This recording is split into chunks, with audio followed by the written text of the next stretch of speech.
Oke, assalamualaikum warahmatullahi wabarakatuh. Jumpa lagi teman-teman analis saham syariah.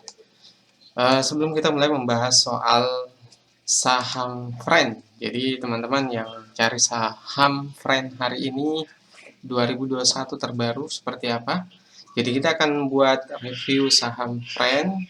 Jadi kalau dikatakan analisa saham friend ini mungkin kurang tepat. Ini adalah hanya review, jadi teman-teman harus lakukan analisis lebih dalam lagi soal potensi, prediksi, dan prospek saham PT Telekom ini. Jadi teman-teman, hmm, sebelum mulai jangan lupa subscribe dan klik tombol lonceng di sampingnya dan berkunjung ke blog analis.co.id. Oke, kita mulai saja.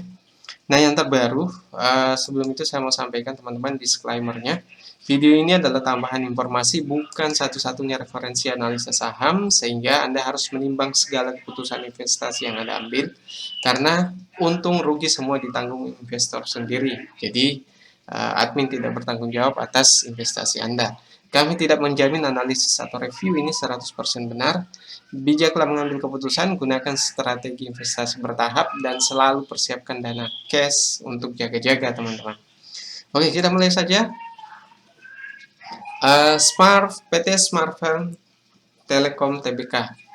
Valuasi terbaru untuk saat ini harga 62, itu book value-nya 41. Book value artinya nilai bukunya, teman-teman. Jadi kalau saham ini di harga 62 berarti antara nilai buku harga sebenarnya itu lebih mahal harga pasarnya, kurang lebih seperti itu. Kemudian price to earning ratio-nya minus 7,7 karena saat ini laba perusahaan juga minus. Dan seperti apa historisinya? Kita lihat di slide selanjutnya. Untuk PBV 1,5, mahal tidaknya harus kita lihat dulu return atau equity-nya seperti apa dan total sales dan juga laba bersihnya. Nah, kita lihat langsung dari histori pendapatannya. Total sales kalau kita lihat teman-teman dari kuartal 3 2016 sampai 2020 memang betul naik. Jadi mulai dari 2,5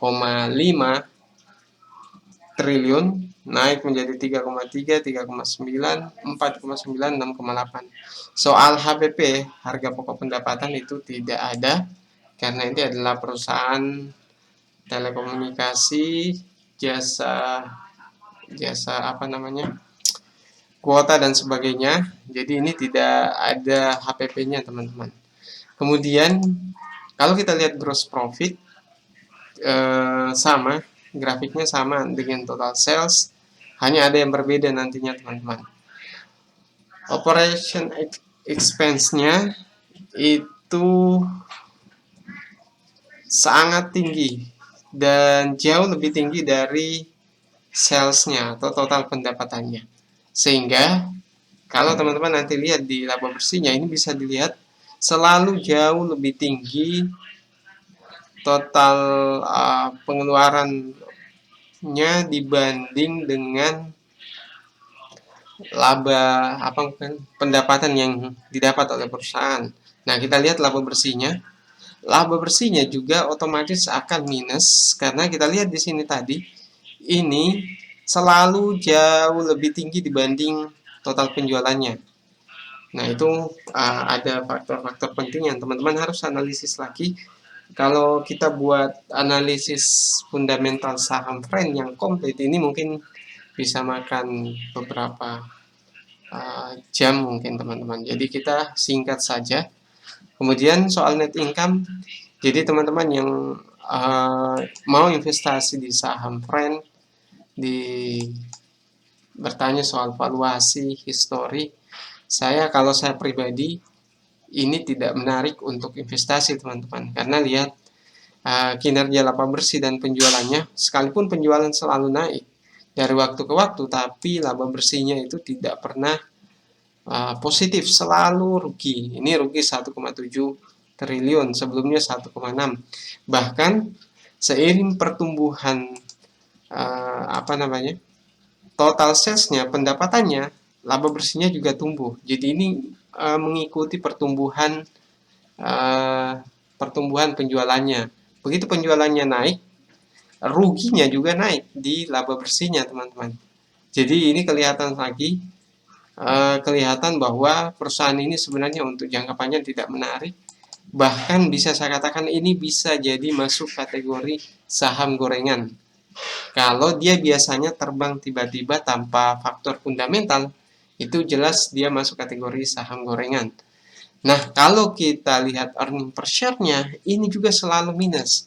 Hanya di kuartal 3 2020 itu baru kemudian tidak setinggi 2018 yang minus 24. Nah, teman-teman sudah bisa paham dengan book value 41 atau nilai buku 41, harga 62, jelas ini masih mahal mengingat laba bersihnya juga selalu minus.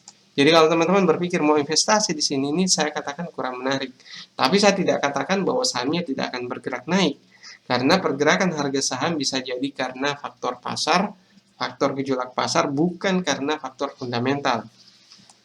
Nah, kalau kita lihat rasio utangnya juga, ini hampir jarang di bawah 1, bahkan tidak pernah.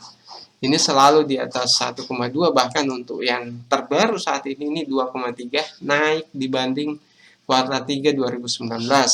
Jadi teman-teman yang mau coba-coba investasi di sini, saya mengingatkan kalau Anda pemula, lebih baik cari saham yang masih bisa kita lihat kinerjanya tumbuh dari waktu ke waktu, terutama untuk laba bersihnya. Kemudian rasio terakhir yang kita bahas adalah return on equity. Nah, kita sambil bahas return on equity, kita akan buka gimana grafik frame yang terbaru lalu Yahoo Finance sambil kita nunggu.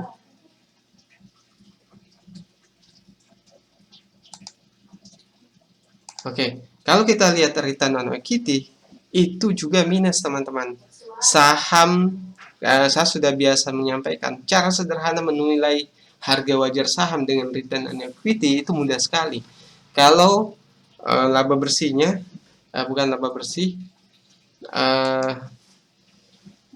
kalau return on equity-nya bisa sampai 10%, maka kita bisa hargai sahamnya sampai PBV 1 kali. Tapi kalau ini minus, maka wajar saja kalau PBV-nya itu harus dihargai dengan di bawah 1. Tapi ini malah PBV-nya 1,5, teman-teman. Jadi saya katakan di harga 62 pun ini masih mahal. Di harga 62 itu masih mahal. Tapi kita harus lihat dulu dari sisi teknikal seperti apa. Kalau sisi teknikal, teman-teman, saham ini dari 1 tahun terakhir di tahun 2020 di bulan 7 itu bisa mencapai harga 153. Nah, itu saya katakan, teman-teman, saya tidak bisa mengatakan bahwa saham ini tidak akan naik. Bisa saja saham ini akan naik dan kembali digoreng di bulan-bulan seperti ini, di mana di bulan 4 2020 itu juga naik di harga 102 dengan 62, harga 62 per lembar saat ini. Mungkin buat teman-teman yang pemula berpikir bahwa bisa jadi sahamnya akan naik sampai ke sini. Ya, itu bisa saja terjadi, teman-teman. Karena secara histori, saya bisa katakan bahwa saham ini masuk kategori saham gorengan dan terkadang ada waktunya sahamnya akan naik sendiri tanpa dipengaruhi oleh fundamentalnya. Itu salah satu ciri saham gorengan, teman-teman. Jadi silahkan diputuskan mau membeli saham ini atau tidak, karena banyak yang bertanya soal prospek saham friend, kemudian review saham friend, analisa saham friend hari ini seperti apa, dan fundamentalnya. Yang jelas ini saya masuk kategori saham gorengan bandar, teman-teman. Jadi potensi saham friend dan prediksinya bisa saja naik seperti ini, tapi itu bukan karena fundamentalnya. Karena kita sudah lihat tadi di net income-nya dari 5 tahun terakhir di kuartal 3 itu selalu minus, teman-teman. Oke, kalau ada pertanyaan terkait saham friend, silahkan komentar di bawah. Jangan lupa subscribe dan klik tombol loncengnya dan berkunjung ke blog analis.co.id. Sekian dari saya. Assalamualaikum warahmatullahi wabarakatuh.